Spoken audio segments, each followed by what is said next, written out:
All right, we're back. We're going through the PHR ships. I'm here with Andrew and Cyrus, I guess. I'm just gonna out him. I don't know. Whatever. There's a mysterious third person. That's pretty typical. We'll just call him like the White Sphere of Sanguinius. It's fine. So let's get. We all picked 3 ships from the PHR roster, and we're just going from there. Okay, so for third place, I picked the Harpocrates because I don't know. Why are you harping on my crates? Because I can. You deserve it. You make me crates. Okay, anyway. I just like crippling weapons disabled. Your opponent's ships become very useless if you can get this to work. It's only 1 shot, so I feel like it's really swingy, but it's kind of like weapons disabled feels extra good the scarier the ship you're targeting is. No, yeah, I think it deserves to be on the list. Weapons it does rely on disabled. you getting that crit, but that's fine, really. Well, randomly disabling an enemy's weapons is it's pretty great, and it's way more reliable than it was in version 1. Yeah. Well, and the other thing too is like it's people will realize as they play, and mind you, we haven't even done any. Me and Cyrus have not done any games yet. We're going to. Don't worry about it. But like, the balance across the faction has changed a bit because the way the saves have changed, with the diversity of saves and weapons between energy and kinetic. So like, I feel like this is really good because it'll help you keep that edge on firepower, maybe, and it's really not very expensive to put in your list. To add to your fleet, whatever. I think it's really good in that weapons offline, like it misleads you. You might think you're gonna go hit like that battleship, but reality is like, no, you're gonna hit that troop ship because you're gonna stop it from dropping. Because weapons offline says no launch. Well, that's true too. It really is. And also you can go hide it in the descent land. I feel like being in orbit is or should being in atmosphere is less defensive than it was in the past. Yeah, but the compartment weapons and stuff. Yeah, but it's no limit to scan anymore. Was that too? But I still feel like it's definitely safer than being up in orbit if you really wanted to like hide this thing. Did they rule about going under debris? Yes. Okay. That's fine. So debris is always in orbit. Like all scenery is pretty much in orbit unless it's a special scenario. Okay. They also made it where like you have to go up at the beginning or the end, right? Not in the middle. Yes. Yeah. No atmospheric braking. So sad. Okay. Anyway, let's go to the next one. Okay, Andrew. Ganymede. PHR troop ships or assault troop ships are super good in that, like, it's 13 hull. I chose the Ganymede because I'm a big fan of the versatility of bombardment nowadays. I mean, I like this in V1 for Havoc, but now it's even better. You can bombard a place, drop guys, and you're really tanky. It's so good. I mean, I liked them before, so now they just seem like more fun to me. I was never a big fan of them in version 1, but I think with the changes to bombardment, I'm much softer on them.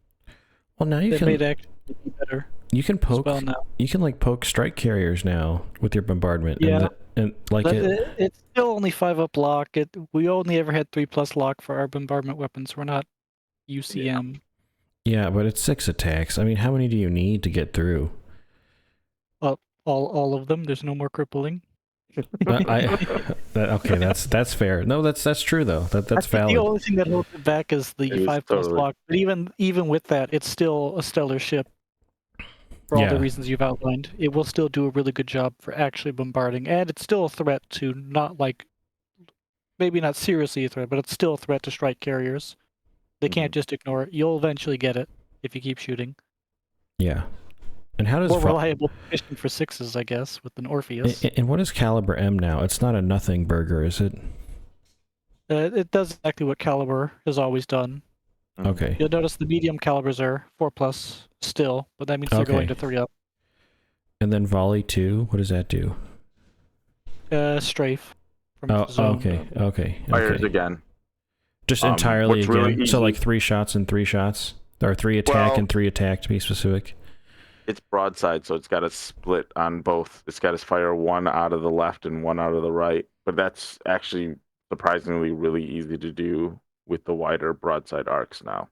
Yeah. Yeah, and also I feel like for any ship that's trying to go drop, it comes up more often because you're like mid-board. There's usually targets for both sides. Yeah, and the really nice thing is that it can do the medium calibers and the bombardment batteries on general quarters because it's got 3 weapons. So you round up and you just don't use the turret unless you have to. Yeah. So like you got a surprising amount of firepower now. Very reliably. It's 2 damage though. That's solid. Anyway, let's go on to the next one. I like the new medium caliber stats. They're good. The Hector. This is your fault. Medium caliber stats. Yeah, I have. Yep knows I've been complaining for a long time about the Hector, and this was almost exactly the use case I wanted it to have, where it can choose to fire the laser or one of the 2 sides for the broadside weapon, or just fire both broadsides on general quarters. Well, so that's basically exactly what they did here. Here you just go. With the change of the rules. So this makes me really happy. I think the Hector is going to be a pretty solid choice now. It's not that expensive. Well, I mean, it's got some really good options. You'll still probably try to dive on the burn through laser. Oh, but the fact that you're doing that, and now you're getting one of the side guns for the calibers, for the medium cals, it's great. And you get flash. That's nice. 13 hull. 13 hull's the thing now. Was it the thing before? Yeah. Yeah, it was. So. It was. This is still just a heavy cruiser for us. All right. But yeah, I think Hector's a good choice finally, and I'm happy to see that. Okay, so for the second choice, I picked the Castor. Castor. I don't know. I'm just a bad person. What can I say? So critical 1. What does it do exactly? +1 damage if you roll a critical hit. Oh, I like it so much. I see it as like a finisher shot on something, because they're not fast. They got long scan though, so it's like if you got that ship that's almost dead, you could get a bunch through. The lock is pretty good. Does Monitor have a roll to itself still, or no? Pretty sure you still can't max thrust. In course change, I think. But wasn't there also a benefit before? Yeah, that was with multi-layers. Yeah. Oh yeah. So it's strictly downside at this point. That's cool. But this ship is good against, like, if I main Scourge, so if I see this on the board, I kind of cry a little bit because scan 10 inches, I have an extra sig. I can't remove this guy because it's a 2-up energy save. Yeah, I have to get close, but like, good luck with that. right, you're gonna be putting fire downrange, as soon as I try to move up on it. So it's intimidating. Yeah, the 2-up energy save is pretty funny actually. I haven't looked too much into the scenario rules, but I recall that some of them can be like attacker defender style, right? Yeah. So I feel like Monitor isn't going to be as much of a downside as it may have been in the past, because obviously monitors are meant more for defense, and I think there are going to be options for them to actually fulfill that role now in certain missions, whereas before it was usually driving on from your side of the board edge, and that was very limiting in how often you could bring a monitor to bear. And I think that's not always going to be the case now, so I'm curious to see how that turns out. Yeah, alright, let's go onward. Okay, you picked the Odysseus. You just like stories. If he hadn't, I would have. That's fair. We did pick the same one on one of these. Kingfisher drones. Here we go. Yeah, I did pick it then. Okay. Okay, so what does re-entry do? What it usually did. You can fire into atmosphere from orbit. From orbit, but it doesn't enable atmosphere to atmosphere, right? No. No. So it's But not this air isn't- to air. It's just orbit to air. Yeah. Yeah. Okay. but Okay. The ship doesn't want to be in atmosphere anyways. It's not descent, so it'll take a lot of damage. Anyways, so it'll be fine. I've been complaining for the longest time that I think the Odysseus needed to come down like a solid 15 points or whatever to match the Ariadne, because it was just too expensive for as decent as it was. Not only have they made it as expensive as an Ariadne, they gave it the Jason's Kingfisher drones for re-entry, which it didn't have before. It just had 3 3-ups for close action, without re-entry. So not only did they make it cheaper, which is what I wanted, they also upgunned it a lot. So I think this has gone from being kind of a lame pick that you're usually not picked to, it's at least comparable to an Ariadne, to maybe even being slightly better, because now it has the added utility for re-entry, Yeah. which it didn't have before. Mm-hmm. It's still not going to be survivable. It'll zoom up, it'll die once, but maybe it'll kill something on the way, or you can keep it around a little bit longer, and that just gets better. Yeah, I always thought that these were funny as zippy bulk landers because they were like, last 2 turns, go steal something from your opponent. Like, go, go steal that drop You site. still do that, but now, gargoyles are going to be really afraid of these things. Yeah, yeah. They're really good as a reaction. Like any strike carrier that rolls up, like you're gonna smash that strike carrier group for sure. Okay, the Pegasus. Is this like a surfboard? What is this? I chose this because I'm a big fan of the hardiness, right? The durability of PHR. This guy's got regenerate force, so if you don't kill it, and it so activates, it comes back. If it has any amount of hull left, it is back to full health, is what you're saying. Yep. Yes. It gets 4 health back at, the start of the next turn, right? Something like that? No, it's at the end of its activation. Oh, the end of its activation. Oh, that's even nastier than I thought. Yeah, so 20-inch threat range, you just roll on up 3 of them, 18 dice, drop it with a front and side arc. Like, it's pretty nice. Yeah, it's basic. I mean, it's not even rare. I don't see that being a problem. It's not super lethal. It's not super killable. Its main selling point is just that it doesn't frickin' die. What I see him used as is actually like you're gonna zip fast to a drop site that you see a troop ship running up to, and you're gonna position these guys so that troop ship is gonna be annoyed, and then you're just gonna damage control the entire time, because then you're gonna regenerate, fire your close action, and make sure that whatever troop ship or firepower group has to like position around this or just like shoot them. It's just a huge roadblock. Yeah. You would do the damage control just so you don't have to zoom as fast, right? Yeah. Okay. Yeah, because it's kind of like station keeping. And then, it can still fire because it's got a close action movement. Yeah, I can see that being... Yeah, definitely, that'll be pretty great. Okay, the next one. The Romulus. Oh, that's me. It is you. I just wanted to highlight the fancy new laser. Like, it's got core damage. That's pretty wild. Oh, wow. Yeah. Yeah. I didn't even see that nice. Mm-hmm. And critical. Oh. Yeah, well, it's got focus. That's fine. That just means you'll saw a big ship in half instead of a little one. It's fine. And then, of course, it doesn't get to overcharge the hypernova anymore. That's fine with me, though. Yeah, it's kind of easier now to use. The energy glaives are also a nice added touch. You don't have to overcharge one for it to be kind of useful. In overcharge, but, if you go weapons free. Overcharge is double damage, right? Yes, you can overcharge one weapon and you'll basically have a 4 damage energy glaive battery. Oh, that's so gross. Okay. I accept. Also, 25 hull is so much. Yeah, it's tough. Good energy save, good kinetic save, good backup save. This thing is going to be a terror. Good luck killing it. You're going to need it. This is going to be like the last ship you remove if you get all of them. You need like all your bomber waves will have to try to hit this thing like that, and it's got a 4 up BS. So like, there's no like you're not gonna destroy it. Yeah, this is we're shooting the Harpocrates at this thing. Yeah.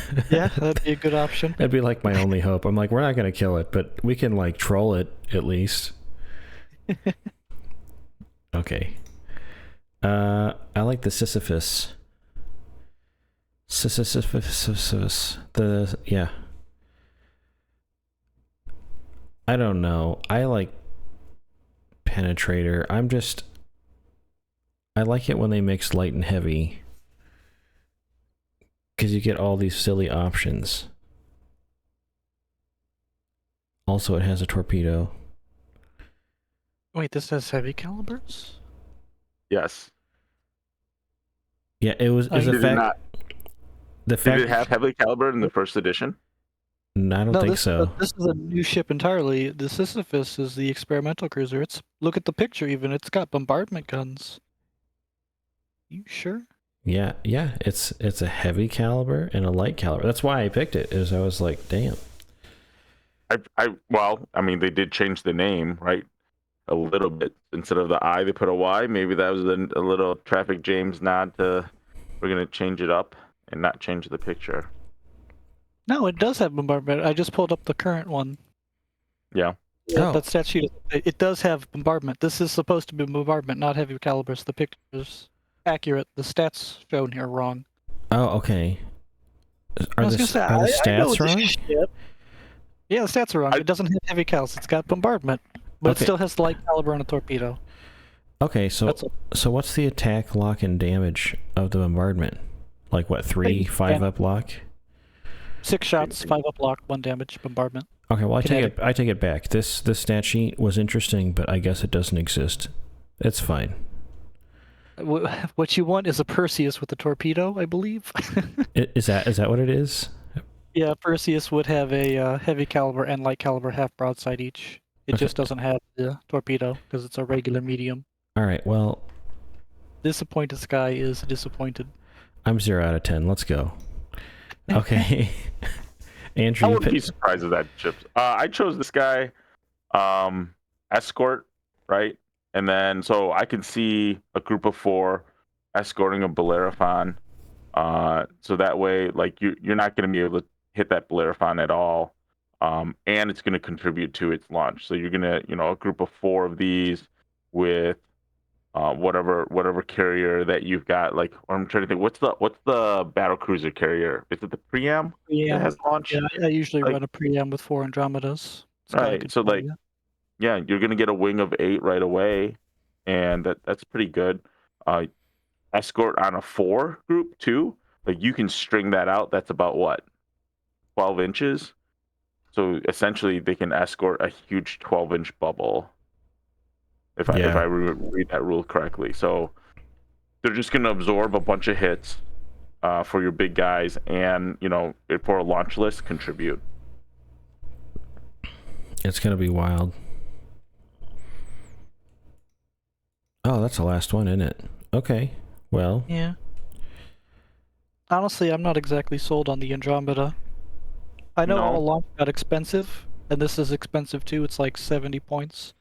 It just feels weird to me that an expensive carrier is also an escort ship. Honestly, I would rather have seen the Europa get escort instead of the Andromeda. I know the Europa got another buff at the last hour, 11th hour, which was also great, so it should have an honorable mention in this list. But I had other options to pick instead. All right, well, thanks everyone for listening to our nonsense. Next faction. Hey everyone, thanks for watching the video. Go ahead and crump the like button, subscribe if you want to watch more of our stuff.